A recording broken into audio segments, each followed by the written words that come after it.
Hello, everybody. Thanks for checking out my weight loss journal. My name is Jonathan, and today is day 450 of my 3 year challenge to lose 300 pounds.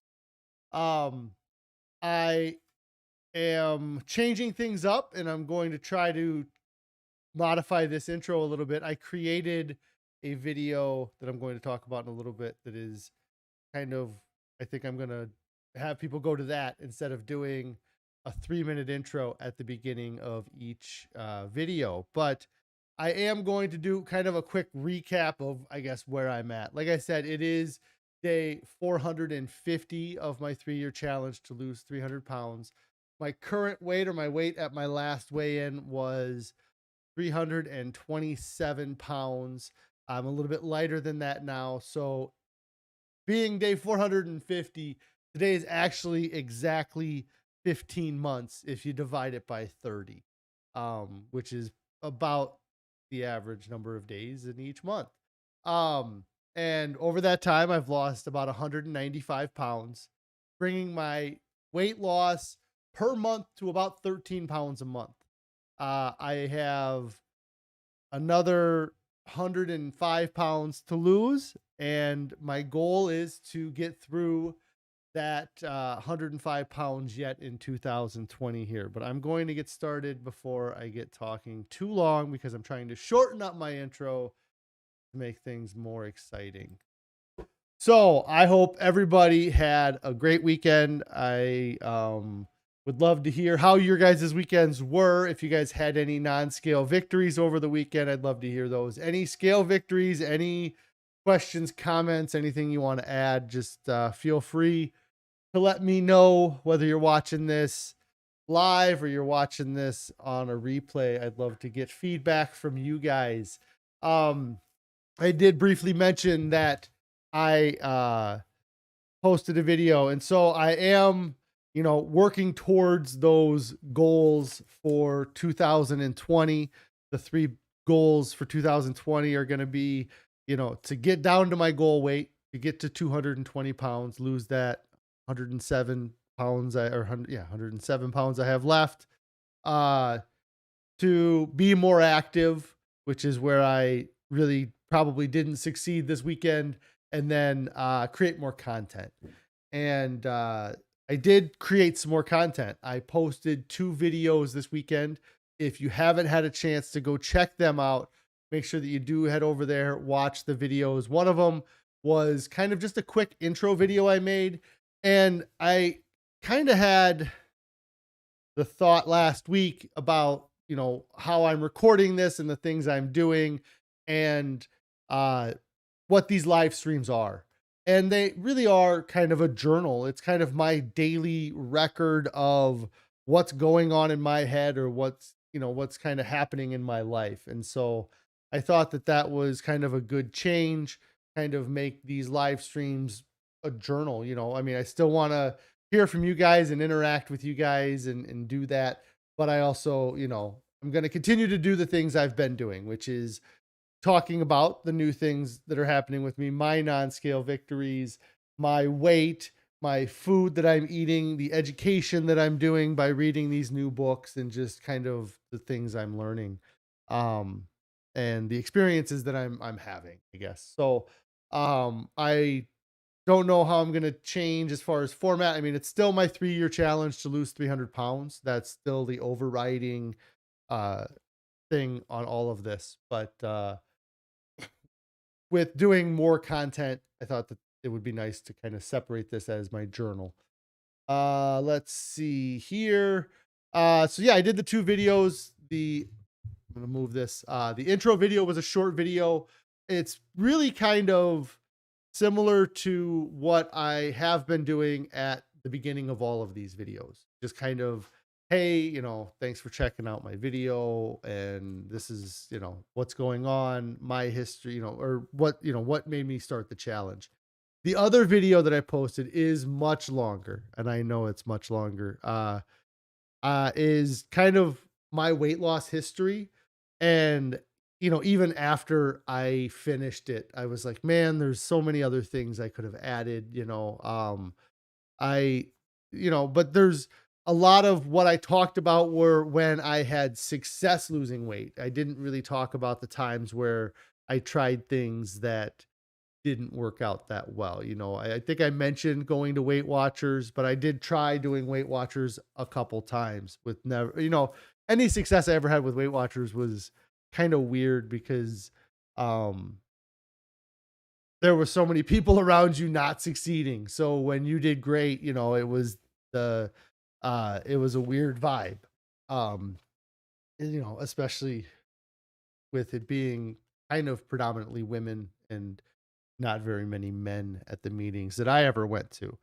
Um, so and then another thing I didn't talk about that is one of a weird thing but like I remember one point being like so desperate to try to find a way to lose weight and being up like, 2 in the morning watching late night infomercials or there's some infomercial on the TV and it was uh the pills that they were selling were not even really being branded as diet pills. I mean, they were, but the goal of the pill, essentially the way it looked like on the infomercial was that you took this pill, the capsule dissolved, and it puffed up like a big cotton ball. And then by having all of that, uh, fiber is not the right word, but like having all of that um, pillow cushion is probably a better word,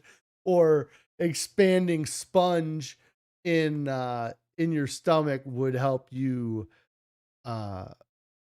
help you not overeat. And I only took that pill. I think I took the pill one time and I just didn't feel right about it. Like I don't think I had any adverse effect, but just the whole concept didn't feel right after I went to actually like put it into practice and take the pills. So those are some things that I didn't add into that video that I could have had in it. I also was just trying something new. I probably should have figured out a way to do some photos or some slides of my like the picture on the cover or the thumbnail I think is from me a few different stages growing up, but the during the video I didn't add any type of photos. And maybe down the line I'll take that video and I can do something with it and kind of create that. But that's what I posted now. And if you guys could go over there, like I said, react and like and share the intro, share my page with people that you think might be interested in trying to find success with weight loss. And that'll be kind of the pinned post for a little while until I make a better one, I guess. Let's see. Uh so yeah, the new videos was the creating content. Um and then the diet this weekend, I was 100% on diet. Um I didn't have any issues with, you know, craving anything or wanting anything else. We had some leftover miso, I think is something I had this weekend. I know I had shredded wheat one day. We had a few other things. Yesterday's dinner though was absolutely amazing. Like it was a new recipe that Carrie had um made up, and it was from a, I don't know, a Facebook page, I guess, called From My Bowl, but it was called a dump and bake rosemary sweet potato casserole. It was vegan and gluten free according to the thing. I think that she shared it on the Pinterest. So if you guys are interested in seeing that recipe, it is going to be down in the description below. There's a link to our Pinterest. But it was awesome. I believe the sauce that she made was part of the recipe too. And I really loved the sauce that was on it. Our kids were kind of, again, 50-50 with it. One of our daughters loved it with the sauce. The other daughter liked it without the sauce. And then the other kids don't even give the foods a try sometimes. So, and so, it was really, it was the kids that tried it, it was successful. That's really the way I can gauge that, is if they actually try it and give it a shot, and um then we know it's a success. But if they're complaining about it before they even try it, then I don't really take their opinion to heart, unless that opinion is a complete reversal and it's something that they really like to have. Um I am kind of floating around on my notes here. The diet, so staying 100% on diet, like I said, wasn't that difficult. Um Carrie says that the tahini sauce was linked in the recipe that she has on the Pinterest, I guess. But that is basically tahini with lemon juice and a little bit of maple syrup. And there was, I don't think little bit of maple syrup's the right term. No, it might be. I don't know. I didn't look at the recipe, but it was very sweet. That sauce was a very sweet sauce. And in fact, I said to Carrie, eating the bowl, it really gave me this uh memories of eating like a maple flavored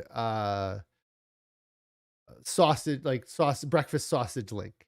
It really had that kind of hint of flavor to it, and just really was a very satisfying dinner last night. And the sweet potatoes also sweetened it up, Carrie says here. Yeah. Um, but yeah, that was good. I had mangoes as a snack, and then I did have shredded wheat with raisins.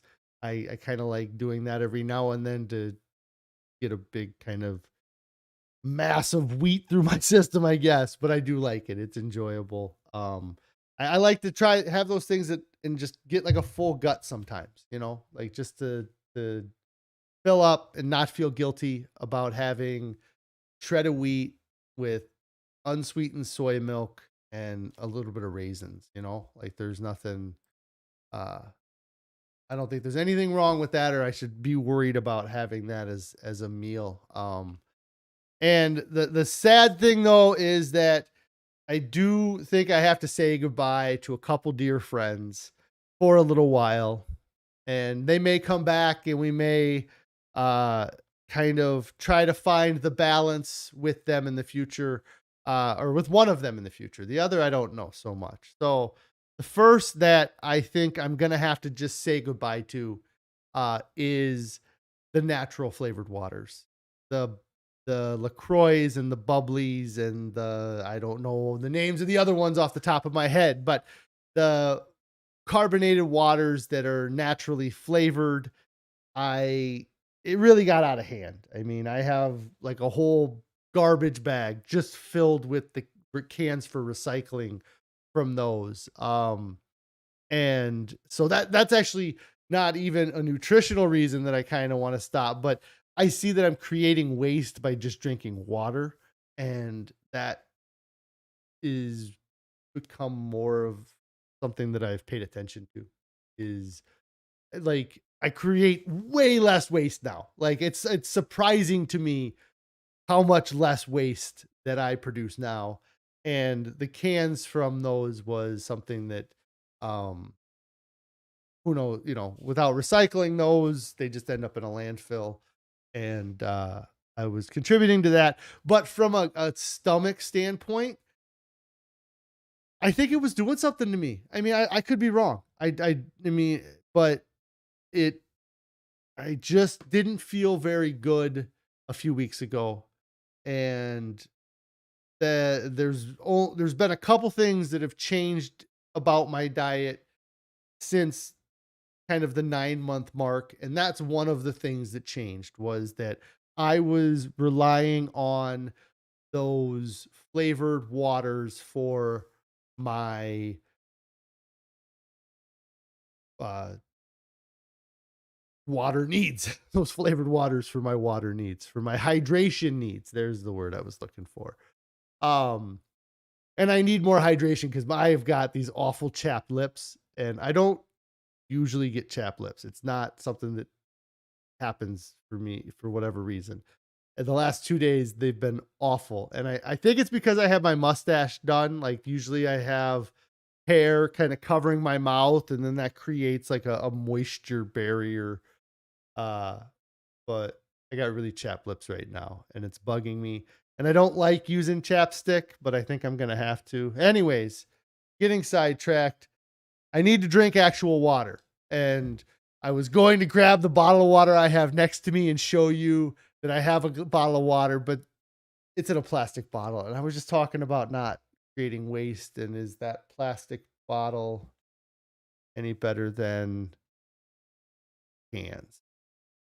Maybe if I reuse the bottle, but then you got to worry about the plastic leaching into the. I don't know anything about any of that. I don't know. I'm just trying not to kill us all. Carrie says, my lips have a nice pink color. There you go. Yeah, pink, and I don't know if that's going to come across, but it's all crusty. I don't know how attractive that was. Don't look at the camera. So yeah, I'm saying goodbye to natural waters. And the other great friend that I'm going to say goodbye to for a while is my avocado toast. It's been a good few months. I have enjoyed thee thoroughly, but I can no longer eat it regularly. It's just it brings my calories into a crazy calorie, it obviously puts me above or puts me at, it keeps me from having a calorie deficit, I guess, is what's happening.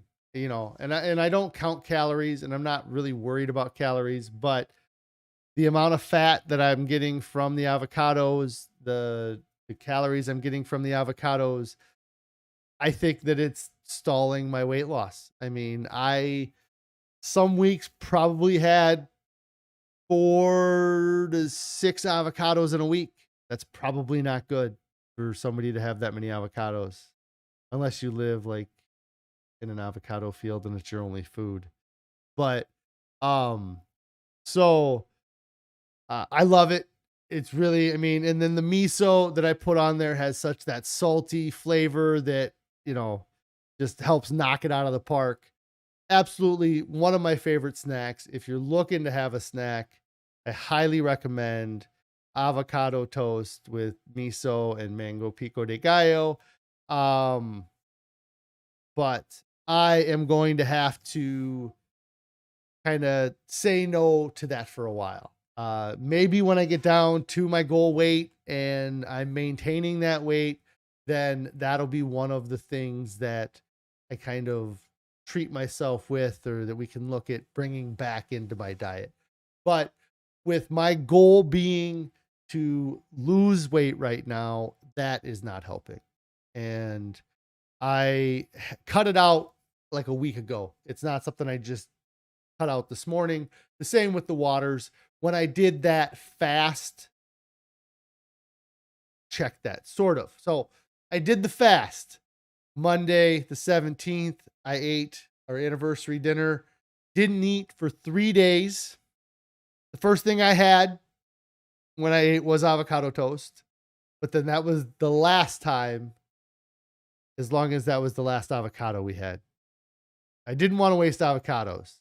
So I know I did have avocado toast right after the 3-day fast to get through the avocados, to get through the tomato, the mango pico de gallo that we had, and to be done with it. So it's been at least a weekend that I haven't had any mango and avocado. I've had mango. I've had my dehydrated mango. I haven't had the avocado toast. And I feel awesome today. I feel so good. I felt great yesterday too. Just my stomach, my insides, I feel thinner. I feel like I've lost some weight. And I get on the scale and I have lost weight since Wednesday, but I got to get back under that 324.8, I think was the lowest since the new year. I got to get that. I got to get down that other 4 pounds. I really would love to see, back to 200 soon. I don't know if I can do it by this weekend, but it's going to be close, we'll see. I'm going to do the same routine that I did the weeks before last week. I am not going to have breakfast tomorrow or Wednesday. And it's tough because the research I've been doing, they talk about loading your days at the beginning of the day, and I got to find a way to see if that.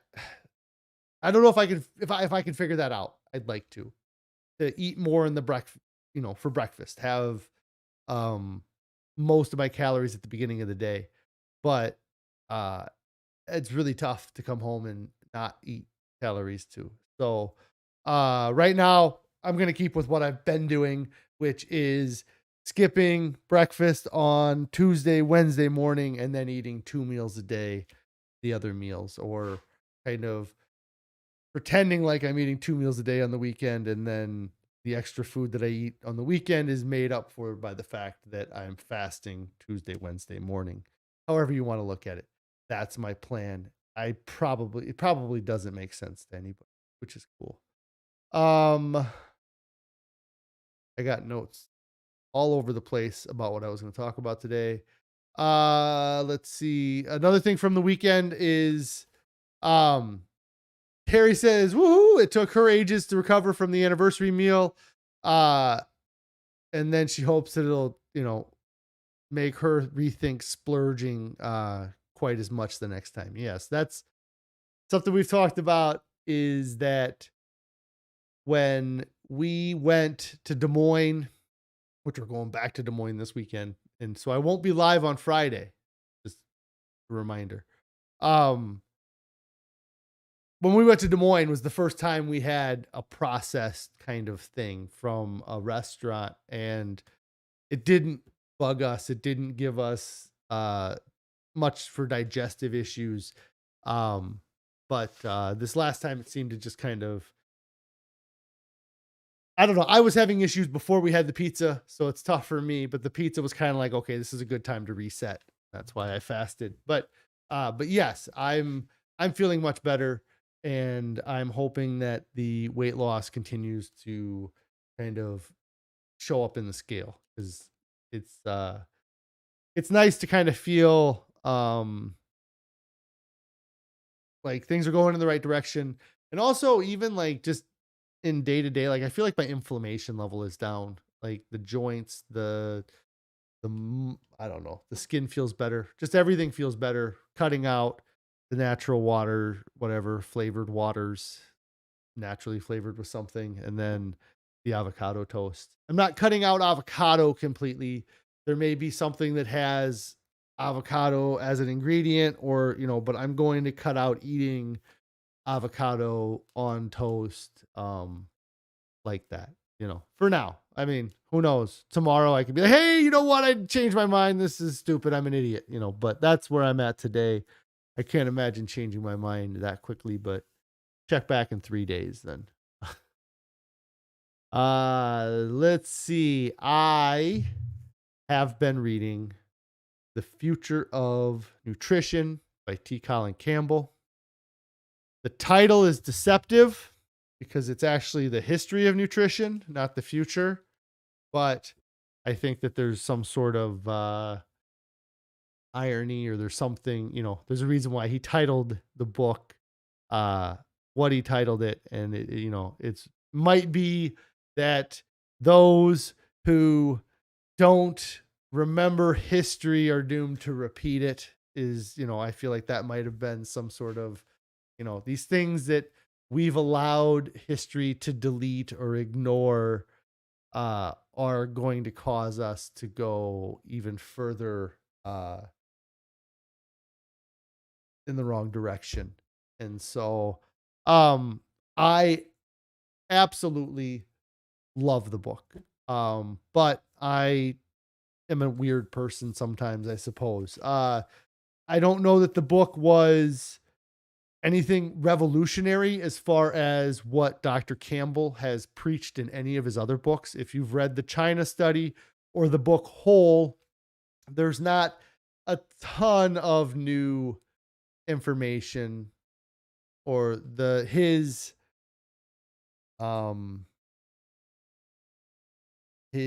focus isn't much different, if that makes sense. Carrie says that she just started the book and she is pretty excited. Yes. it really just kind of takes a look back on what we've already done, the research that's already out there, and why we don't know about it, uh what's going on, And he kind of, at the end of the book, he talks about how a lot of nonfiction books have a call to action, and he's more wanting a call to reflection, is what he says. Let's look back and let's look at what we already know. Let's look at these studies that are showing, relationships between animal products and um cancer and heart disease and these different things. And so, um, that was kind of the thing. And that's what's neat about so many of these books that I've read recently. And it's, I guess it's hard because some of the books, like Fiber Fueled, great book, great resource, gives a lot of information, and not really selling you anything. But fast forward a year, now that author has a fiber fueled cookbook. So he is trying to sell kind of the cookbook. And, but this Dr. Campbell, he doesn't have a diet plan he's selling. He doesn't have a nutrition system. He doesn't even have like a 21-day program. He's just saying, we should be eating whole food, plant-based, he's saying we should be eating whole food, plant-based, and we shouldn't be eating all this processed crap, and the same with like The Pleasure Trap. The book is just selling the idea of eating a plant-based diet. And this book does mention a little bit about fasting, but he doesn't get a whole lot into it. But I think that he brings it up kind of as there's a lot of information we aren't studying or we don't know about some of these natural functions of our body.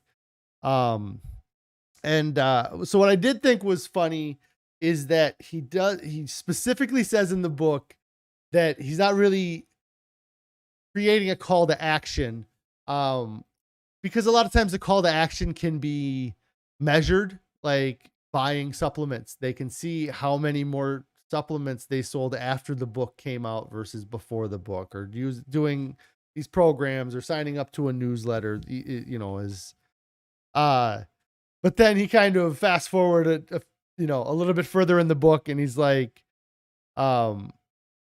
the change is gonna happen because of us, the people that are listening to the book and the people that have found this lifestyle.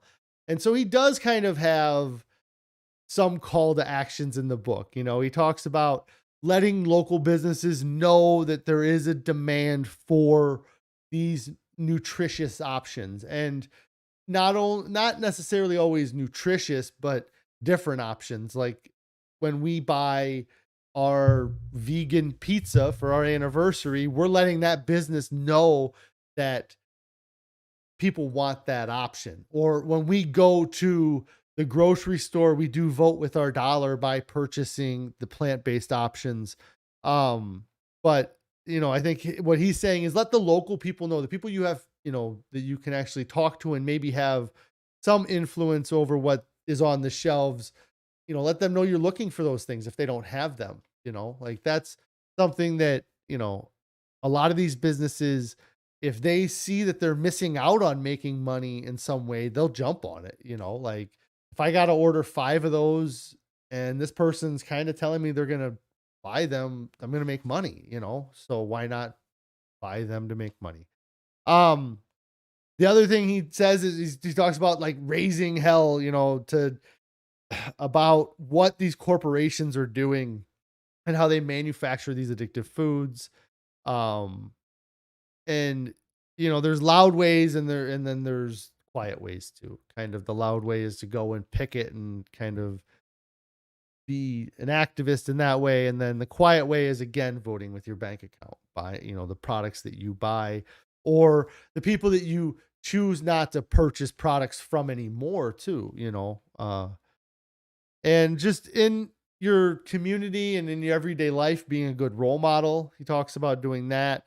Um, because the industry, it does try to isolate everybody and make everybody think that they're on their own, or they have to, it's, if you're going to do it, you have to do all the work. And there is a little bit of that, but there's also, it's funny that I watched a small documentary on YouTube called Follow Me, that there was a quote at the end of it that was kind of the same way, is that like the path is going to be difficult, but there's people that have already started the tunnels, that have already seen the light at the other side of it. And so if you can, um, if you can find somebody that's doing it and has done it, they can help you. And then also, once you find yourself halfway through the tunnel, you can look back and start helping the people behind you, and that's being a good role model. And have civil conversations about what what's actually happening with our diet system and our food system. And he says, the people that have had incredible results, and not just my weight loss, I would say was an incredible result, but there's people that have had incredible health outcomes, reduction in cancer growth and reduction of diabetic symptoms and heart disease issues, and the empowered people, he says, have a responsibility to share their power with other people, um, either by example or by direct engagement, but if you've seen the strength of a whole food plant-based diet, then you really need to get that word out there, because it's being suppressed at the top level. And so we need to be vocal at the lower level, and that might be, for you, that might be posting something on social media, um, or being more vocal in your local groups, I guess. For me, this channel was not my intention, but I absolutely have no problem with using this channel to promote a whole food plant-based diet now. When I started this was all about weight loss. This is 100%. It's losing 300 pounds in 3 years. Doesn't matter how I do it. I just got to get to my goal. And now that I'm halfway there, I'm just my mind is blown at how I've gotten to this point, how I got halfway, not the way I thought I was going to do it. And I just wish everybody knew, um, and I get a little bit more active. Like I make comments on some YouTube videos and stuff. There was a video the other day I saw that was like about whether or not a plant-based diet is healthy. And the guy doing the video, it was like a 2-minute video. And he said, studies have shown that eating a plant-based diet can help incidences, or help reduce heart disease and the leading killers of America. But he just says it very quickly. Like, it's been shown to have health benefits for people that suffer from heart disease and cancer. Um, but you have to watch out, because studies show that 9 out of 10 vegans have low levels of B12. And also, it's really hard to get your protein. So it's studies show that vegans have low B12 and it's hard to get your protein. And that was the 2-minute video. So it was, and so I had to write a comment. I was like, so just a quick summary, real quick. So you're saying that a plant-based diet can prevent and reverse the leading killer of Americans, or of the world, really. It's probably the leading killer in the world. But you might want to rethink that, because you might get fatigued from B12 deficiency or protein deficiency. And then I wrote, like, over 600,000 people a year in America die from heart disease. how many people are dying from B12 deficiency? You know, like if we switched everybody to a plant-based diet and it only caused 1% fewer people to die from heart disease, that's 6,000 people that wouldn't die. There's not 6,000 people dying from B12 deficiency. I doubt it. I don't know. Maybe I'm wrong. But if there is, like, that's only 1%. Like, I'm guessing that that stat would be a lot closer to like 50% of those people wouldn't die if they weren't eating animal products. But who knows? Because we'll never know. Is it, well, yeah, that's a whole different discussion about whether or not the world will go vegan or not. Let's see. So I love the book. I think that it is awesome. And I highly recommend that anybody's looking for a book to read, to check it out. There are some dry parts. Dr. Campbell is a researcher from Cornell University. And so I bet he had a hand in writing a few textbooks. And this book, I think, reflects that a little bit, maybe. But anyways, I enjoyed the book. If you're looking for something to read, don't hesitate to pick it up. Kind of unrelated, but related, you know, this weekend, I don't know. I feel like I ended up watching a decent number of videos this weekend. And one of the things that I kind of was rabbit holing or trying to rabbit hole was the history of salt in the human diet and kind of the importance of salt, because nobody ever talks about giving up salt, but that's kind of, you know, that was one of the biggest differences from what the Pleasure Trap was saying was, you know, like I can find 10 books to say, you know, to eat a whole food plant-based diet. All 10 of them gives you a different combination of whole foods to eat. Some of them say to get rid of almost all of them say to get rid of the oil. Oil is eliminated from almost every whole food plant-based. I think that but the salt and the sugar, those are the ones that, you see some sugar, you know, don't eat any sugar, but you don't see much, don't eat any salt.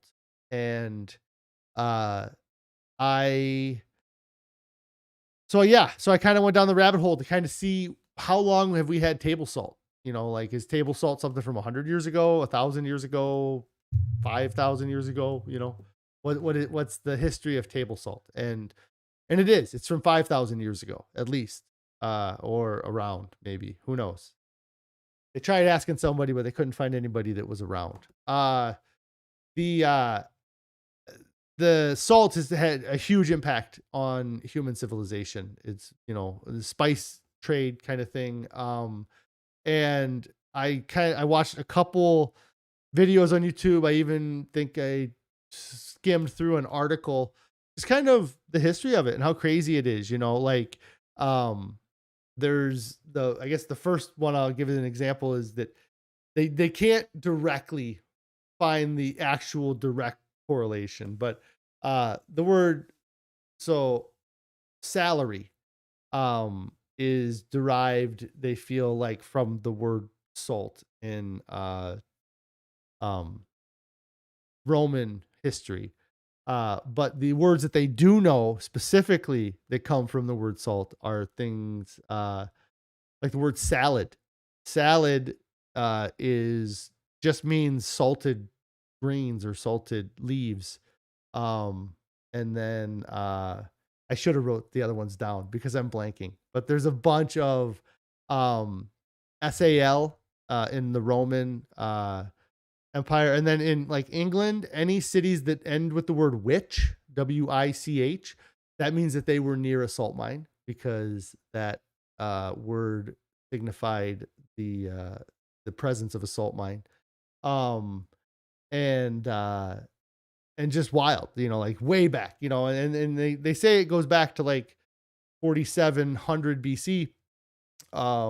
They've found evidence of there being some sort of salt harvesting or salt collection. Same word, different. Yeah. as far back as 4,700 years. So that's a long time ago, but it's not, if you make it a percentage of the evolution of humans, I mean, um, there's evidence of humans being in North America 12,000 years ago, right? I think I've seen. There's bodies, million years ago that they're considered Homo sapiens. I think I'm not maybe 100,000 years ago. Let's say 100,000 years ago. There's Homo sapiens that they see. So that's 4% of our history. We had regular access to salt. No doubt that it has changed humans drastically, just wildly. Like being able to preserve foods, using, I mean, there's all kinds of uses for salt over the years. But it's kind of similar to like the vegan argument too. Like, even just because we've eaten meat for thousands of years, do we have to, is it necessary? And there's been a lot of like I said, I didn't say, but I've said in the past, I really am trying to get back towards, how we used to eat maybe before recorded history, you know? I mean, but I have a variety. I can't say that because we would have mono dieted for huge periods of time. You would have eaten whatever fruit was just growing around where you're at, or potato or whatever. But anyways, I don't know that we need salt, oil, sugar, in our diet, and I succeeded in that for 9 months, and I'm back on the wagon, I suppose. But kind of, I don't know, how Google sees your search history, and it kind of recommends things for you. And so I was watching that video I just mentioned. It was called Follow Me. It had nothing to do with whole food plant-based diet. It was about eating more. It was about eating better food, less processed food, and it was a bunch of people that lost weight, but they never talked directly about what diet they ate to lose weight. But in one of the slides in this documentary, he popped up a picture of 2 stacks of books that they could have been actual books that he's read. They could have been stock photos. They could have been, who knows? I don't know where the photos come. They could have been books this guy read. Oh, I think I said that. Whatever. But I saw the stack of books and I was like, I'm curious what books they put in this stack. If he's going to put this in the video, what books is he going to say, because it's like an hour-long documentary that they made. So I went back and I froze the image, and none of the books were really, none of them were plant-based. There might have been the How to Prevent and Reverse Heart Disease cookbook. If that exists, I don't remember now. But I just looked at the titles real quick, and one of the titles was a book called, I wrote it down like in 4 places, and now I don't see where I wrote it.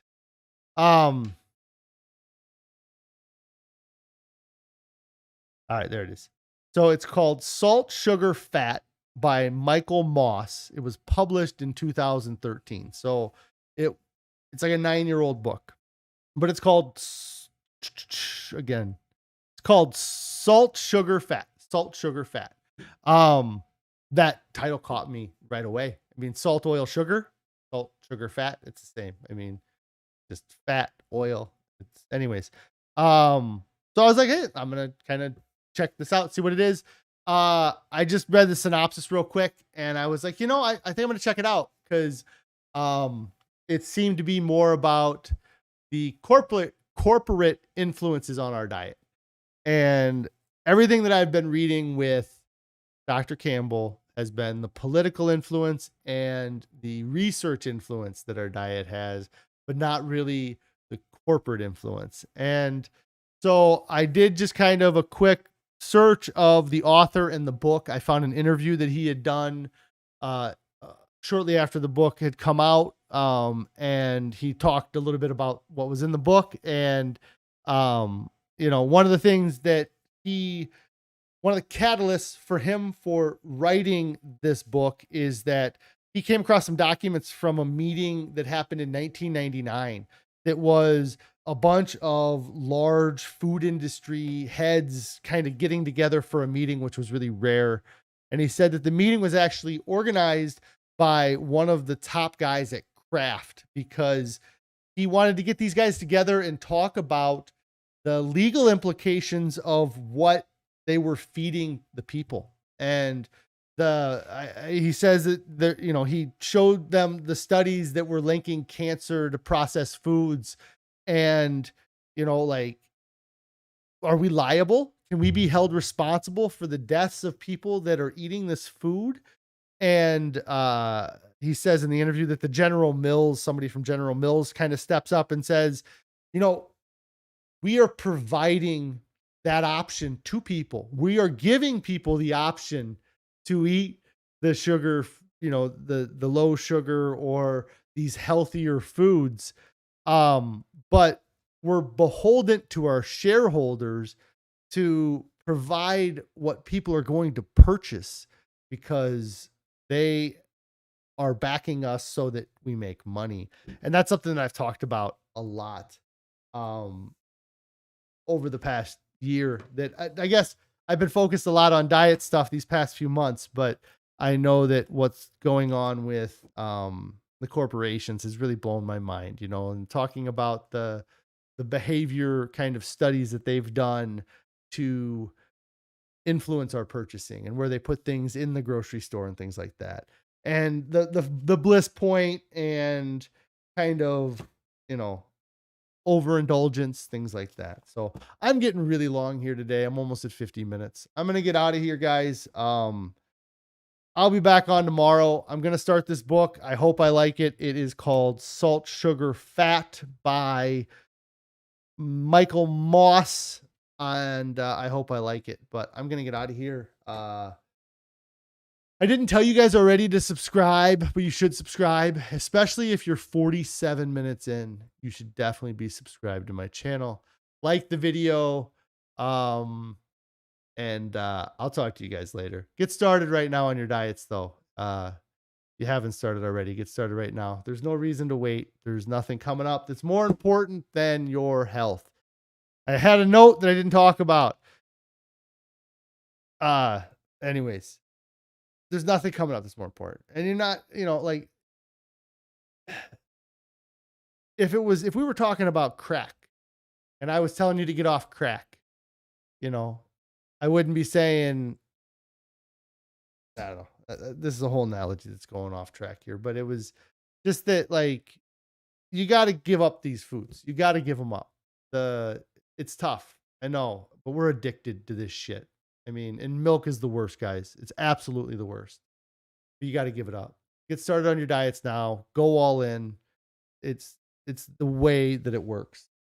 So I'm going to get out of here. You guys all have a great day. I will be live again tomorrow for sure.